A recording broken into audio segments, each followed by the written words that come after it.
The other story that everybody has been talking about is that bitter cold. You saw Lindsay all bundled up there, and it is certainly icy feeling outside. And if you've been outside tonight, you know it's only getting colder and getting worse, and people need to heed and take precautions to stay warm out there tonight. Gwen Talbert has more on these frigid temperatures, Gwen, and people really should keep their skin covered.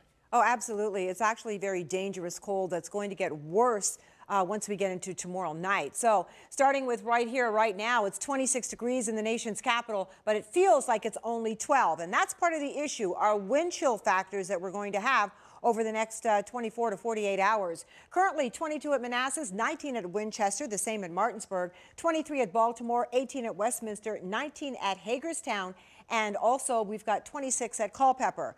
Winds and wind chills, that is the big factor here. We've got pretty strong gusty winds, even blustery, moving in from the north-northwest right now, anywhere from 16 to up to 29 mile-per-hour winds, and they are really kicking in some serious wind chills across here. We've got some single digits even. So this is what it feels like if you step outside. You factor in the air temperature and the winds. Feels like it's only 9 at Dulles, 4 at Martinsburg, 4 at Winchester. Only 14 at Frederick, 5 at Hagerstown, 9 at Gaithersburg, and 12 at D.C. This is going to be a worse situation, however, once we get into tomorrow, where things are going to really start to deteriorate with that cold air. We have another reinforcing shot of cold air that's moving in from the Arctic. Had a few flurries that moved through earlier. Not much happening on radar right now, however, but that cold air is definitely going to be in place, and I want you to know that it's going to be dangerous cold by tomorrow night.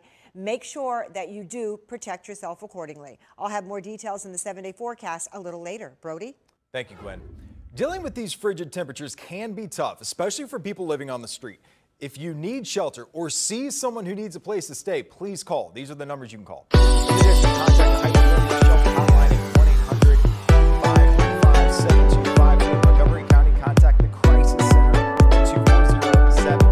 240-777-4000.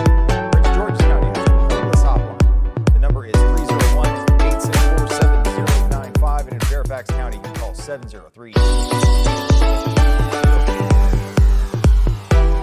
is coming down where a man is in custody after another man was found shot to death in District Heights. Officers were called to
deal.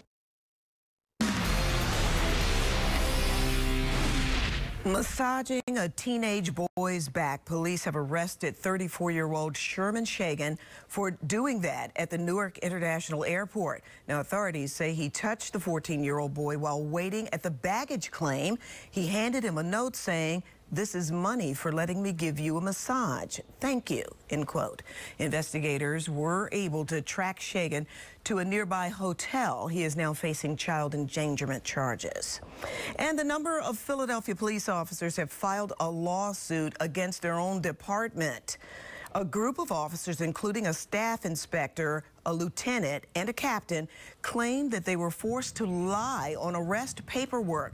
An attorney for the officers say that they were forced to do so to protect confidential informants without following the rules of due process. The officers, who all work in the Narcotics Bureau, also claim that they were racially discriminated against when they refused to lie on the paperwork. A police department spokesperson says that they will not comment on this, but they are investigating the claims. President Trump is speaking out on Robert Mueller, telling the New York Times he believes the special counsel is going to be fair in his investigation into Russia and the Trump campaign. Fox's Ellison Barber has the very latest now from Washington. A new report from the New York Times suggests the Russia investigation did not begin with the now notorious dossier at all, but that it began because of information the FBI received from Australia in the summer of 2016. According to the report, George Papadopoulos had drinks with an Australian diplomat at a bar in London and mentioned that Russia had dirt on Hillary Clinton. When hacked DNC emails started to appear on the internet, the report says Australian officials reached out to their U.S. counterparts. The anti-Trump dossier is what many Republicans have focused on in recent days. The American people deserve to know whether their own money was used to pay Russians to discredit the duly elected president of the United States. We've asked those questions in open committee hearings, and we haven't gotten answers. Fox News has obtained a letter from Chairman Nunes. It's addressed to Deputy Attorney General Rod Rosenstein. He's requesting more documents related to the dossier. Nunes says the Department of Justice and the FBI have failed to turn over documents and witnesses despite a subpoena. For weeks now, Republicans have criticized top officials at the FBI and DOJ. At least 3 House Republicans want to see special counsel Robert Mueller fired. So far, 4 former Trump campaign advisors have been charged in the special counsel's investigation. Democrats say Republican attacks on the FBI and DOJ are a distraction meant to discredit the special counsel's investigation and anything they might find.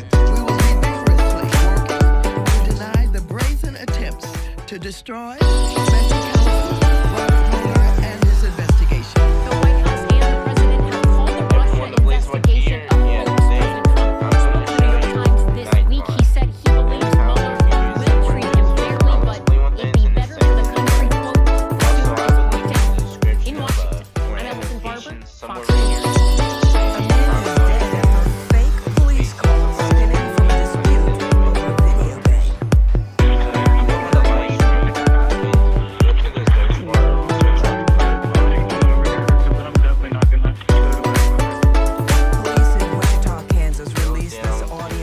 Of the 911 call